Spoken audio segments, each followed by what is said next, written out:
So when you see that picture, what do you think of? What's the thumb up mean? Like. Thumb down. Dislike. So did you realize that for you to give a thumbs up or give a thumbs down, you're judging somebody or you're judging something? Did you realize that? It's true.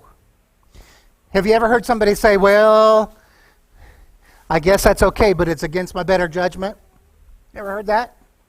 It's an interesting phrase. It's kind of like, well, I guess it's a judgment call, but both of those imply somebody has to consider and evaluate the aspects of this, that, and everything else before making a decision. Facts, principles, even rules have to be evaluated. We all do it. And we do it more than we think. And yet, we live in a world, we live in a society, we live in a culture that's really good at coming back at you when you say anything that they disagree with. Don't be judgmental. Jesus said, don't judge. Ever heard that? Parents, ever heard that from your kids? Don't judge me.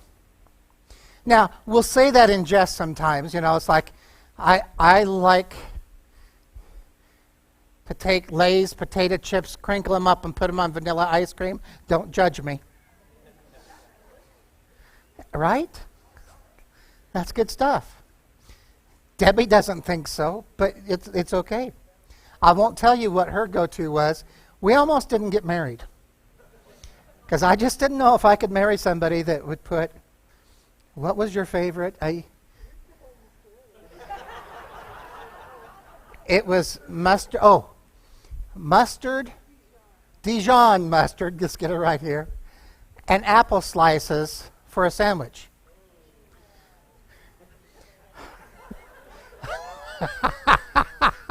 Sorry, honey, I think mine was up. But we do, we make judgments, and we do it more than we think. Seriously. How many of us make an automatic assumption? You know, your daughter brings a boy home for the first time, and you're like, really? Or your son brings a girl home, it's like, mom's like, well, there's never going to be a girl good enough for my son. Worse yet, your boyfriend or girlfriend want to take you home to meet their parents. You're like, oh, man. Oh, man. And number one, you're sitting there, I really hope my parents don't embarrass me. Or they're sitting there, it's like, is that what they're going to be like when they get old? We make judgment. The doorbell rings or the knock on the door. We look out the peephole or we glance through the window and we see a couple salesmen, unsolicited salesmen. We make a judgment. Or that very loud fan sitting behind you at the ball game that spills his drink on you. Could you be any more fill in the blank? Or how about at the grocery store or the department store? None of us would ever look at what's in somebody else's cart and wonder about them, right? I mean, seriously, why would anybody buy pink Hostess snowballs? I mean, seriously? Or what's up with those great big puffed balls of cheese in a 3-gallon jar? Who eats that? I'm like, seriously. But the worst one in my mind is when I see somebody that has margarine in their cart and it wasn't an accident. I'm like, really? You get the idea. We're all conditioned. And no matter how hard we try not to, there are triggers of behaviors and looks that lead us to make an immediate assumption, whether it's right or wrong, about people that cross our path. Years ago, I was at a music conference when a young, baby-faced man got up on the stage to perform, and I'm thinking, okay, never heard of the guy. Yeah, the bulletin says he's a songwriter. I'm thinking, great. All the people they could have brought in, they bring this guy in. I was skeptical. And then he started to sing. Blown away. Rich voice, incredible lyrics, gifted guitar player. And on top of that came off so genuine and humble. And then I got to spend about 20 minutes after the concert with him, just sitting out at a table having coffee. And he was just as genuine and real in person as he was. And 30 years later, I'm still listening to and enjoying all of the new material this guy is putting out to share for God's glory. In fact, we sang just a minute ago that Jesse talked about the song One True God was written by Stephen Curtis Chapman. My assumption was wrong. And I'm really, really glad. I should have learned my lesson about making assumptions, but it's still easy to do. And several years later, 25 years later, it was our third trip to Haiti. We were taking a group of about 12, 13 people down to work at the ministry in Central Plateau of Haiti, and some friends from Texas were meeting us in Florida at the airport to fly down and work with us during the week. At the last minute, one of our Texas friends called and said, "Hey, I got a guy from my church that I just met. He'd like to go to Haiti with us." And I'm like, it doesn't work that way. Well, but I just really think it'd be good for him. He's a new Christian, and I'm kind of like, I said, let me talk to the rest of my team leaders, and I'll let you know. We screened everybody before we went on a trip like that. Because it's not some place that if they're acting up or behaving badly, I can just put them on a bus or put them on an airplane to come home. It's not that simple. It can be a nightmare if somebody isn't ready for what's going on and the culture that we're dealing with and working with. So bringing somebody in at the last minute like this, 2 days before the trip, is a risk. But finally, we prayed about it. We had peace. We said, okay, he can come. We got to the airport in Florida. We met him. He had a bit of an accent. We found out he was originally from New Zealand, but he'd been living in the States for years and had just been let go from his job working at a ranch as on a horse ranch. We're like, okay, great. This guy just got fired. Okay. We got to Haiti. We got set up and started working, and it was apparent really quickly that this young man was a hard worker, a great teammate. Anything that we needed to be done, he's like, I can do it. It was refreshing to work with him and to see his desire to learn about Jesus. And after about 10 days of working in conditions like that, you get to know people pretty well. And we all agreed that our new friend was awesome. But little did we know how awesome he was. The last night of the trip, we will go to a resort, which really isn't much in comparison, but it's a hotel that's clean, that has actual showers that you can shower in, and usually it's right on the ocean. We do that, number one, to rest, to relax a little bit, because it's high intensity, physically and spiritually, as well as emotionally, during the ministry. And you need to decompress before you go home. Because if you just try to go straight from Haiti back to the States, it can be overwhelming. And we've learned that. And so that is a part of what we do. On that last night, we learned a bit more about our new friend. We found out, yes, he'd been released from his job, but what he didn't share was what the job was and why he was released. He didn't just work on a horse ranch. He was a trainer of competitive cutting horses, as well as a prize-winning competitor himself.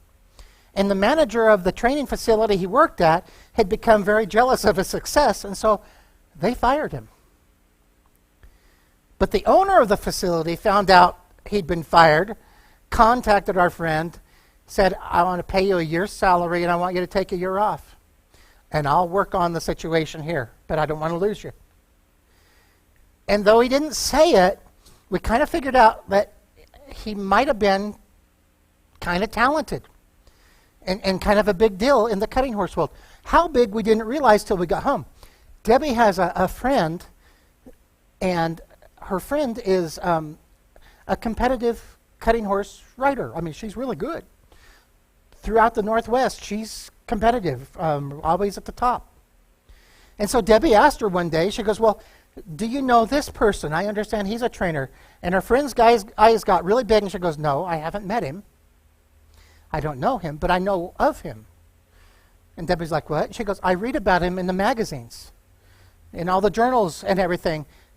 I read about him. How do you know him? And so she told him. And we found that our friend was not just a competitor. He was a top-ranked competitor, winning big events, $100,000 prizes and higher.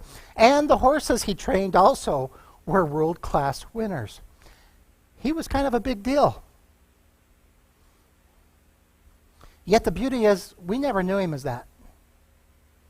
To us, he was just our friend, our brother in Christ, our co-worker on the field in Haiti, willing to do anything and everything, just as we were, to make a difference. And he's still that person, even though we realize that that he has some credentials behind his name. They really don't matter. I recently saw a quote that said, "You may know my name, but you don't know my story." How true is that?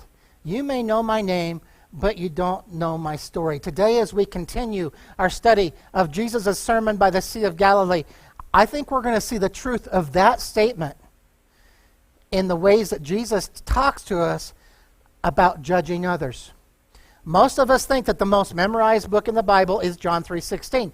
But I think that today's passage, Matthew 7:1, is probably quoted more than John 3:16. Judge not, lest you be judged. Isn't it nice to have a verse that proves what we want to believe? Did you catch that?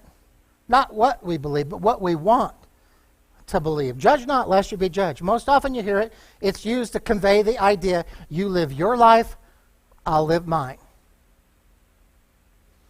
But don't tell me how to live. Don't try to impose your standard of morality on me. Inconceivable.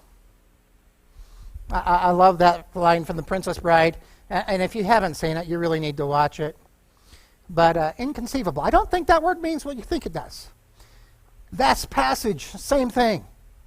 Judge not, lest you be judged is spouted by a lot of people that have no idea of what Jesus meant by it. Not a clue, and yet they throw those words out and around so often in the desire to end any conversation they're having. Teachers are finding themselves having to throw their hands in the air because a student or a parent that's not willing to follow the class rules or do the assignments, don't judge me. You're being judgmental. They throw that out there as a threat. A child refuses to do what's been asked of them, or they do something completely opposite because it's my room, it's my hair, it's my body. Who are you to tell me what I can or can't do, what's wrong or what's right? Judge not. Friends, there's a crisis in a world when there's no such thing as absolute truth. And as we look around us, that's true in every arena in our world today, whether it be the homes, whether it's the schools, the workplace, the courtroom, the Capitol building, the marketplace, the public square. Judge not, lest you be judged. We live in a world where that phrase has become kind of like a get-out-of-jail-free card in Monopoly. It's a bit different than it was in the day that Jesus first spoke those words on that hillside in Galilee. Consider the fact that throughout the entire message so far, Matthew 5 and 6, Jesus has been stating without reservation, without any hesitation, he's been giving us principles of how to live as a faithful follower of God. And there's been limits and rules on behaviors, on attitudes, on relationships, on how we spend our money, on our resources, etc. So after 2 chapters of giving instructions on how to live, is it logical or reasonable to think that Jesus is now making an abrupt turn and telling everybody, don't judge anyone or anything? Or else you're going to be judged. That's not what he's doing here. So let's spend a few moments trying to get an idea of what he was teaching, what he thought, and what he taught about judging others. We start there again in verse 1. Do not judge, or you too will be judged. For in the same way you judge others, you'll be judged, and with the measure you use, it will be measured to you. There's a lot more there than just judge not lest you be judged. There's 3 different ways that we can interpret the word judge found in verse 1. It can be, like I talked about earlier, to analyze, to carefully consider the facts before you, using your best judgment to determine what to do next, like discernment. It can be to evaluate. It's a similar process, weighing the evidence and coming to a verdict, much like in a court of law. Or it can refer to being a pompous holier-than-thou full of criticism and statements about someone or their actions, their words, their dreams, their faith, that ultimately lead to condemnation. Most people that say, don't judge me, or you're so judgmental, that's is what they're perceiving. That third definition, and it includes condemnation. It's like, if you do that, you're going to hell.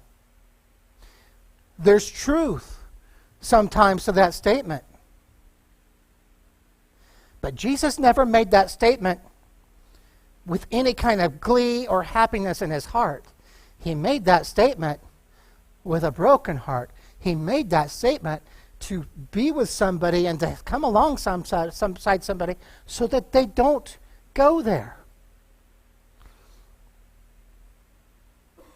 But friends, there's been too many people that point the finger and condemn, and people have reacted to that. That's what Jesus is talking about in Matthew 7. In the Peanuts comic strip years ago, Linus asks his sister Lucy, "Why are you always so anxious to criticize me?" And she answers, "I just think I have a knack for seeing other people's faults." Linus says, "What about your own faults?" And her response, "I have a knack for overlooking them." That was the religious leaders in Jesus' day. The Pharisees were really good at judging others with a lot of self-righteousness, and Jesus called them out on it.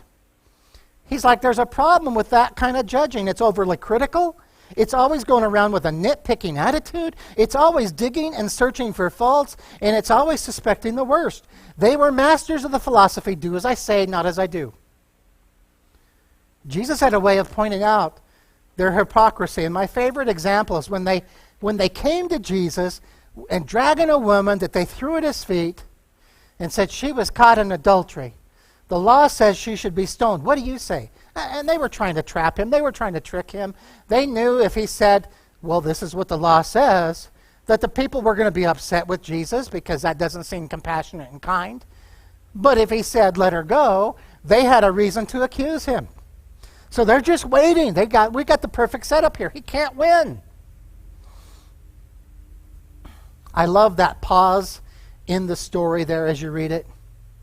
Jesus reaches down and writes in the sand. And then he says, let the one who's without sin throw the first stone. Doesn't that sound a lot like, do not judge, or you too will be judged? For in the same way you judge others, you'll be judged. In the measure you use, it will be measured to you.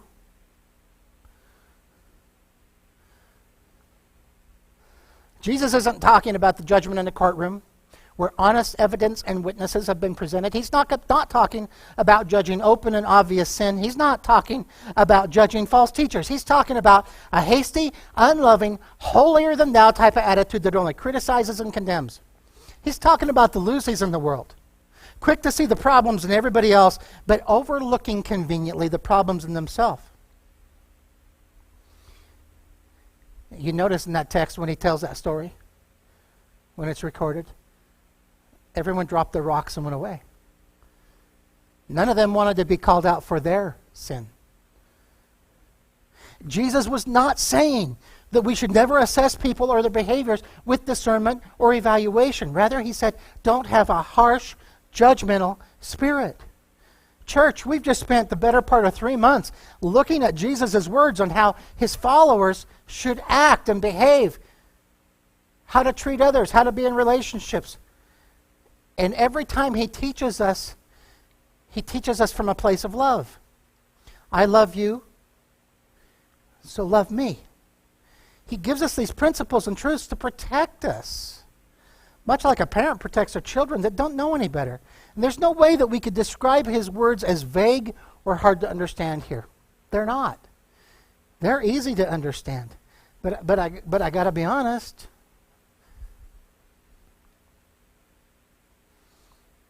This has been one of the more challenging messages to put together in this series because of what our culture and what people have done to the use of the word judgment. It's been so distorted, so mistreated and misused that I'm like, God, help me to present this in a way that we can see your heart. We can see what Jesus is truly thinking. He's clear on the how and the how not to live as God desires at this point in time so that we can live with him for eternity. His words in this text are spoken to not spoken to throw those guidelines he's just given, those desired behaviors, out the window. They're spoken to remind us that at the end of the day, God is God. God is the ultimate judge of all the earth. Not you, not me. It's God. And when we start to be highly critical of someone else, that we pass judgment and condemnation, we are really dangerously close to stepping into a role that was never meant for us. God is God, and we are not.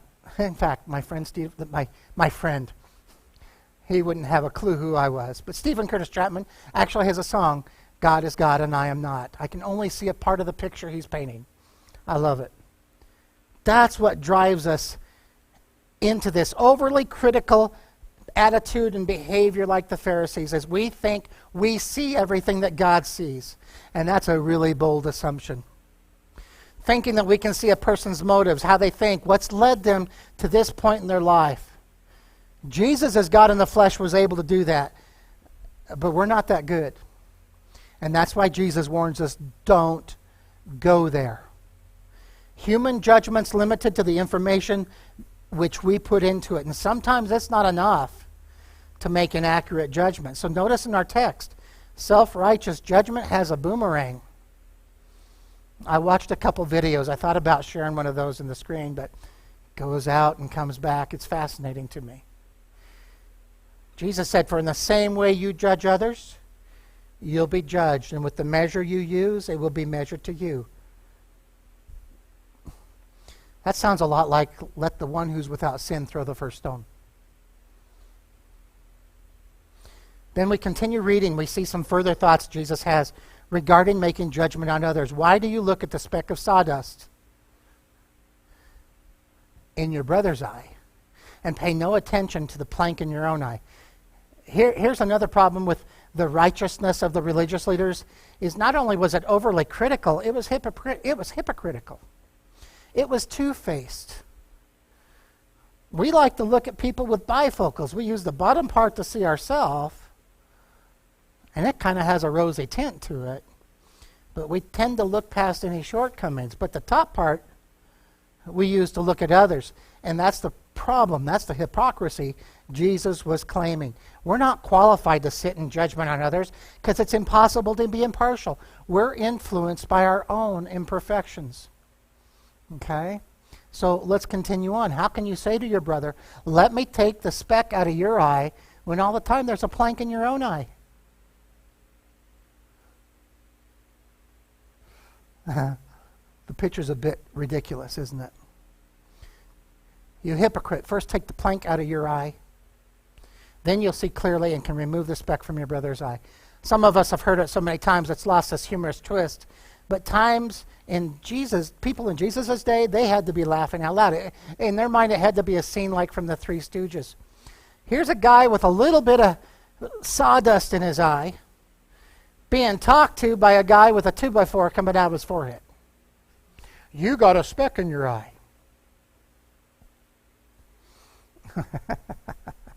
I really hate it. Sometimes my mind has all these really funny one-liners that are coming into play, but they just don't preach. Okay, so I'm not going to share them, but it's like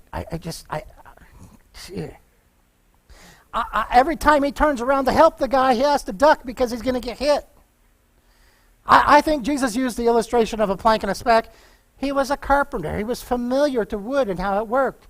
And it was familiar to the people around him. But if he were living today, he might have said that man sitting in judgment on another person is like a man watching a quarterback in a football game, an armchair quarterback. Criticize the player for not throwing well, for the receivers for not catching those passes, the linemen for not blocking well. It's really easy to sit in the stands or in our living room and critique the players, the coaches, and especially the officials. I'm guilty of that. But sometimes we need to stop and think, if we're so good at knowing what to do, why are we sitting in a chair watching the game instead of being out there playing, coaching, or officiating? Some of you have. Some of you are. But the majority of us probably find ourselves in a place in our life we're not playing anymore or we're not officiating anymore. But even though we're not playing, we still judge like we're at the peak of our game. I saw this and I thought, I got to throw this in there. Is that your dad yelling at you to throw strikes? Well, he did play 3 years of slow pitch softball when he was younger.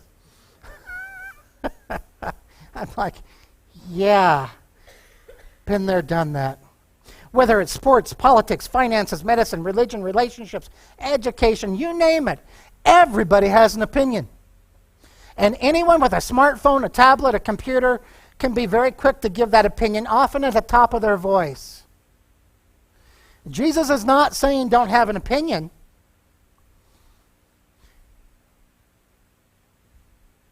What he's saying is have a conversation. The Pharisees were only interested in talking at you. And if you agreed with them, you were great. But if you disagreed with them in anything, they would shut down the communication and draw lines of division. We see the same thing happening today. And Jesus wants us to realize, while we might be concerned about the speck that's in somebody else's eye, our problems, our weaknesses, our faults are often just as or even more significant than the speck that's in their eye. And when I spend all my time pointing my finger at your sin, my attention is distracted from mine. And that's when the danger of judging somebody to the point of condemnation comes in. Friends, we're all sinners. We're all broken. And all throughout this sermon, Jesus has been coaching and training us how to work together as a family, the children of God, to overcome our brokenness, our temptations, our weakness, our sin. But ultimately, the only sin I can have control over is mine. I can come alongside you, I can encourage, I can help to the best of my ability, but I'm the only one that can deal with this. I can listen to input. It's valuable for me when I do. But it's way easier to see the sin in others than it is to see the sin in our own life. I read about a woman that learned this the hard way. The building across the alley was apartment buildings, and it was just a few feet away, and she could easily look into her neighbor's window. And she never actually met the woman, but she could see her as she sewed and as she read every afternoon. After several months, she noticed that the woman in the house across the street was much harder to see more clearly. And she couldn't understand why the woman didn't wash her windows. Well, one day, the first woman decided to do some house cleaning, including washing her own windows. Later that day, she sat down to rest by her window, and to her amazement, she could clearly see and finally see her neighbor sitting by her window. She thought to herself, finally, she washed her windows. We chuckle, but that's what Jesus is warning against. Don't be so quick to judge or assume the worst about another without acknowledging your stuff in the process. We are all broken, and we all need someone to help us from time to time, to rescue us especially. And that was what Jesus did. But don't make the mistake of thinking that his instruction in this text is to keep your nose out of other people's business. That's not what he's saying. Rather, he's saying, first take the plank out of your eye so that you can be of some earthly good to somebody else. Suppose a child comes to you with a big old splinter in their finger. Please take the splinter out. What's the Christian thing to do? Leave it there. I can't judge. No. You take the splinter out. Jesus was saying there's place for discernment in people's lives. If you see a brother or a sister that's struggling and has a speck in their eye and you're able to help, get it out of there. But as disciples of Jesus, we need to remember how Jesus helped people deal with and remove the sin, the specks in their life. He did it with compassion, with love, with mercy, and with gentleness. Not with a pointing finger, if you don't do this, you're going to do that. Turn or burn, He didn't do that. He spoke truth with a heart that desired them to come to him. The only time Jesus escalated in temperament or raised his voice was when he was confronting the religious leaders that were really good about pointing out the sin in others, but were really comfortable, like Lucy, in ignoring their own sin. That's when he got upset. In fact, that's what he's referring to in that passage of verse 6. Do not give dogs what is sacred. Don't give what's holy to people that aren't holy. Don't throw your pearls to pigs, which was a huge insult. If you do, they may trample them under their feet and then turn and tear you to pieces. A harsh, critical spirit is not what Jesus desired for his disciples. But the problem is to avoid being there, sometimes followers of Jesus go to the opposite extreme of being too permissive. Jesus is saying, listen to me, follow me, stay here. But people knew what he was talking about. The dogs and pigs he referred to, they were wild animals. They roamed in packs. They did nothing but destroy and frighten those who came into contact with them. Yes, there were pigs, there was swine that was raised and farmed by non-Jewish folks. But Jesus is saying, don't give it to people that are going to turn and destroy and have no appreciation for it.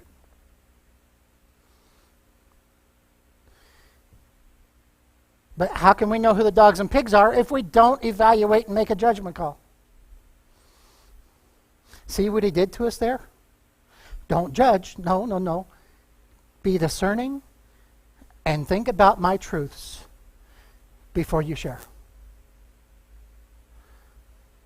We remember Jesus is teaching us not to look down on self-righteous judgment, knowing we've all fallen short of the glory of God, rather using the principles and the parameters that God's Word gave us and Jesus.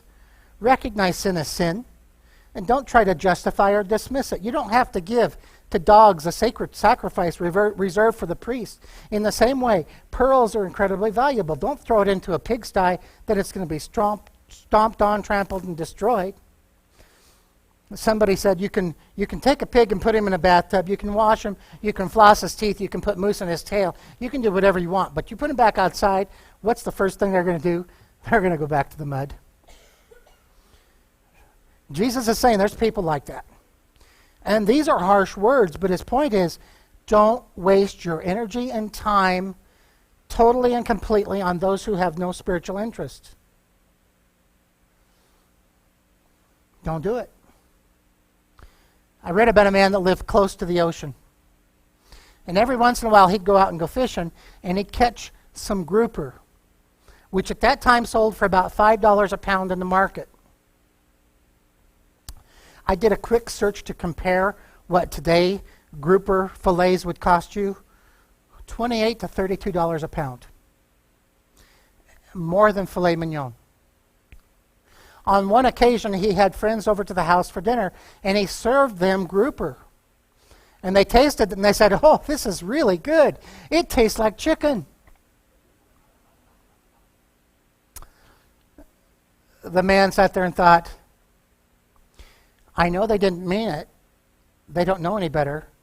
But they just compared my $5 a pound grouper to 79 cents a pound chicken. By the way, chicken is worth about $3.99 for boneless breast today at a local store. He'd shared pearls with swine. And the next time the friends came over, he served them chicken. This story's funny, but catch this. He didn't completely sever the relationship. He just met them where they were. Not in a condescending way or even a superior way. He just met them where they were. And that's what Jesus did. And that's what he encourages us as his followers to do. To come and have a conversation rather than pointing out the sin and telling them they're lost and dead in their sin with a hard heart or an excited heart because they're filthy, rotten, and we want them gone. Let's have a conversation with them to help them learn and understand what it means to be lost. Otherwise, by the time we try to share the incredible gift that God has given us, that our sin was paid for by Jesus, they're not going to have any desire or interest in listening. Jesus came to save the world. And that's the ongoing purpose and mission of his church, you and me. He spoke at large crowds often, but the most effective change that we saw happening was when he spoke with people one-on-one or in a smaller group. God's church is still at work. It's still saving the world, but it's most effective when we do it in small groups or we do it one life at a time. No shouting, no criticism, no rejection or condemnation. Just a simple, honest explanation of who God is, why Jesus came, how much he loves us, and how much he desires us to be in his family. Not too much, not too little, just doing our best to love and help others the way Jesus has helped and loved us. That's really at the heart of his message here in Matthew 7, 1 through 6. When we search our own hearts, when we come clean with God about the flaws we find, we're not going to have the time or energy to go out and wrongly accuse or judge or condemn others. But there will be time to lovingly help others. And with the right approach, they're going to be grateful for the love, the support, and the help they got. Jesus shares this portion of his sermon so that his children, the family of God, are not going to be guilty of hard-heartedness and critical, condemning spirits. Nor are they going to take sin and its consequences too lightly. But rather, we're going to be effectively able to share the hope that we have so that others accept it and find it as their hope too. As we search our hearts, we get on with the business of loving each other, which, by the way, is what Jesus told us to do above everything, so that we can share the most precious gift with anybody who's willing to listen and receive. Like the entire message of this sermon, we recognize that our faith and our life with Jesus, it's a process. It's an ongoing construction work. We're always under construction, and God is building in and through us his eternal kingdom. Billy Graham used to be a name that anybody and everybody recognized, not just here in the States, but around the world, because of his faithful ministry and teaching of the good news of Jesus for so many years. Some of you aren't familiar with him now. I encourage you to go back and listen to stories, read his autobiography. He's worth learning about. Even those who didn't share his faith respected and admired him. One day, Billy and his wife, Ruth, were driving through a long stretch of road construction, and there were numerous slowdowns, detours, and stops along the way. Finally, they reached the end of all the difficulty, and the smooth pavement stretched out before them. And a sign there at the end of the construction caught Ruth's attention. It said, "End of construction. Thank you for your patience." When she thought about it, she turned to her husband. She said, "Billy, I think that those would be fitting words on my tombstone someday." And if you visit the Billy Graham Library in Charlotte, North Carolina, and you find her final resting place, you will find on her headstone, along with her name, those very words etched into the stone. Friends, we're all on a journey. We're all works in progress. We're all at different points along the way. But our goal is to reach the same place. And sometimes we need to help each other along the way. It's going to work if we do so out of love, not superiority or pride or critical spirits. Sometimes we need to wash our own windows before we can see anybody else. And sometimes we need to go help somebody else wash their windows. Jesus wants us to be wise, understanding, to give the same mercy and love that he's given us to others, so at the end of the journey, we can look forward to seeing the sign, "End of construction. Thanks for your patience." And the words of our Father, "Well done, good and faithful servant. Enter into your rest." Would you pray with me? Father, it's interesting how the world can take something that's so simple and twist it and manipulate it to where we don't even recognize what you said. And that's certainly the case with Matthew 7:1. God, help us to understand that you're not saying don't use your reasoning abilities, logic, rules, principles, guidelines, measurements. Use those to evaluate, to analyze, to make good decisions. And Father, help us to recognize that some people are going to go through that process and they're not going to come to the same answer we do. That's okay. I just pray, Father, you'd help us to have a conversation rather than just two groups of people pointing fingers and say, you're judging me, when at the same time they're judging the same people, the other people too. God, help us to have a conversation and help us to listen to your word, to listen to the words of this sermon so that we can, with love, mercy, and compassion, share the truth that we have found in you. That our sin is forgiven and that we have the hope of real life, not just life now, but for eternity. God, help us to share that truth and that hope with love and mercy and grace so that our friends, our family, our neighbors can share the same destination so that one day we can reach the end of the road and see that sign, thanks for your patience. And we can hear the words, well done. Enter in. God, that's our prayer today in Jesus' name. Amen. Friends, if you're here and you've got questions about what this is all about, I would be doing you the biggest disservice to not say, if you need to talk about what it means to know who Jesus is and what he stands for and what he desires for you, to come and talk to me. Come and talk to one of our leaders. Grab somebody you're sitting next to and say, I need to know more. So that when I get to the end of the road, I can have the confidence that I'm going to hear the words, well done, enter in. Because the opposite is true. If we do not believe and accept Jesus as Lord and Savior, we're not going to hear those words. That's truth. I don't say that with joy or with a happy heart. I say that with fear for those that haven't. So please, if you need to know so you can have that confidence, it's available. It's a free gift. But let's talk about how you can accept and have that same confidence. God bless you. Have an amazing week. Enjoy this beautiful day. Be praying with me this week for the leaders as they prepare for the women's retreat next weekend. We look forward to next Sunday coming together. The first day of May, and hearing how God's done some exciting things in their life, in your life. Let's go.